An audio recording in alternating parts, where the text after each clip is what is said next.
Hi, okay. So today we're going to be talking about the United States Economical Analysis. Let me just go ahead and get it started.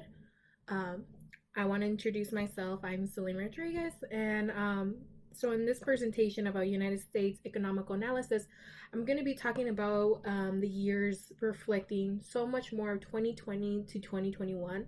I especially did a lot of research and more of the how COVID has affected the United States. But first of all, I just want to give a little brief summary of how the United States is doing. The United States right now is floating normally. Even through the pandemic, the United States economy is considered to be the largest and most important in the world. How the United States represents 20% of the total global output and is still larger than China. The US is the second largest manufacturer in the world and top leader in high value industries in automobiles, aerospace, machinery, telecommunications, and chemicals. The U.S. is the largest food network, new net exporter, and agriculture exporting in the world. When the recession hit in 2008, the United States was able to boost the economy over the last 10 years by introducing package worth of $831 billion. Slowly but surely, the U.S. is still recovering actually from the recession. Okay, now we're going to head into the U.S. consumption. The pandemic drastically changed in what citizens from the U.S. consume. Because of how tense everyone was from the virus, many common purchases still remain normal to previous years. However, some of the things, there was more consumption of some things. According to an article in Brookings, in the year 2020, Americans have spent more than half a trillion on goods than they did in the previous year, 2019. They believe that by the year 22, things will finally begin to decline and normalize after the crisis of the pandemic. So, so right here we have two graphs. On the left side of figure one, we have the total real U.S. personal consumption expenditures until the year 22. So right here, we're just having an idea, especially from the article that explains how much money the U.S. Americans have spent. As you can see in 2019, we were actually decreasing. Things were, not a lot of people were spending as normal.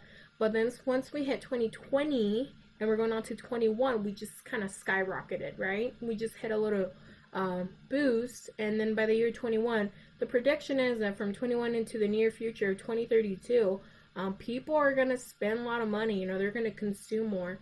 And on the second graph on figure 2, this kind of shows a pattern of how more people have spent because of this pandemic that happened in 2020. So on the red side, so sorry, the ones that are the red, the ones that are negative, those are areas that are still in the normal range. They haven't really how should I say? So 0 is where if it's above normal, like there was a splurge of people spending a lot of money, or there was not really. So as you can see, not a lot of people were spending a lot of money on food services by going out to eat. A lot of people were not buying cars. Going to the gym. A lot of those stuff were closed because of the pandemic. But if you look on the green side, financial services and insurance, a lot of people were scared about the pandemic. A lot of people lost their jobs and they needed to have something a little bit more secure. Housing, people, because as people were getting evacuated from their homes, evicted from their homes because of the pandemic, a lot of housing started to open up. And food and beverage, as you can see, a lot of food and beverages, like we were talking about, a lot of people stocked up in food and drinks because they were really tensed up to even think if something were to happen, and they were not prepared for it. Then we're going to talk about the U.S. investment, how it's doing. In the year 2020, during the pandemic of COVID-19, many citizens of the U.S. have started to invest in stocks and bonds. Many people fear that they would lose significant amounts of money, so they moved to over more secure government bonds. According to the Bank of America Global Research, around $23.6 billion were invested into bonds. So this CBC, CNNBC actually got this article, and they were talking about how the America Global Research did a statistic to see how much people actually invested in government bonds, which is kind of crazy, but at the same time, it's pretty understandable because a lot of people that had stocks and they had financial investments and something that, you know, they hoped that would grow and long term have a lot of money and revenue. Because of COVID, the whole world shut down, and by the whole world being shut down, not a lot of places were open. Businesses started to slow down instead of moving forward.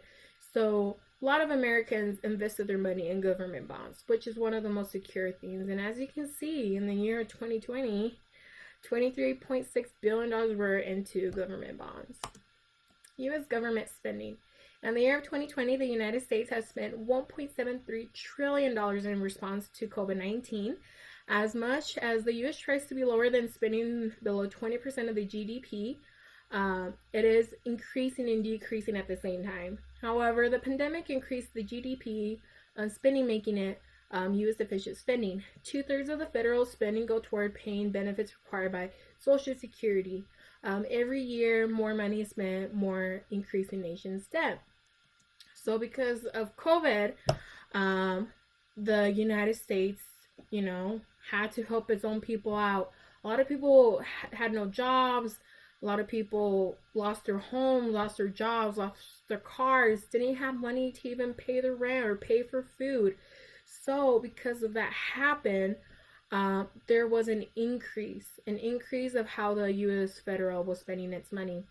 And this right here shows a graph how it's increasing. I know it's not showing the years, sadly, but it goes into from 2019 to 21, and it just shows an increasing, and it's gonna probably continue increasing. I mean, they think by the year 21 we're gonna start hitting more of a stable, where it's more of a flat.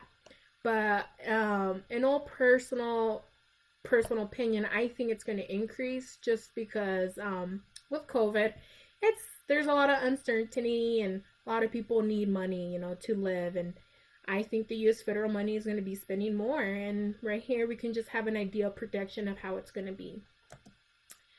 And lastly, U.S. net exports. The U.S. exports in the year have been lower due to the pandemic, but previously in the years before, they have been lowering. During Trump administration, he focused on reducing the U.S. trade deficit and emphasizing renegotiating trade deals to be more fair and reciprocal. So right here in this graph, there was an import surge. And by that being said, there was an import surge. So when a great example to looking back in the Great Recession in 2008, a lot of people lost their jobs. A lot of people lost their homes, their cars, and people just didn't have money. We hit a recession. There was no going forward. The economy just kind of slowed down. And by being so, there was not a lot of goods and exchange that were needed. But once the economy started going back in its cycle, as you can see, going into the later years, going into almost 2010, there was a surge. And that's what's going to happen with pretty much with COVID. As you can look into 2018, almost to the 2019 year, there was a slowdown. I know Trump wanted to create more factories here in the United States, use more of the United States' own resources instead of getting it from other countries and importing it here or exporting from here to the United States to other countries. So when COVID happened, not only did the United States suffer, but other several countries also suffered. But now that we're going into 2020 and now that we're under a new president, I think we're going to start going back to getting another import surge.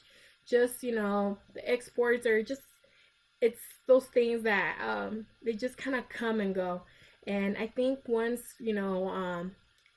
things tend to settle down with COVID and we just really have a better idea how things are going, there's going to be more goods that we're going to need. We're going to need more vehicles. We're going to need more clothing or food and good exchange, and we're gonna hit another import surge. It's pretty likely we are.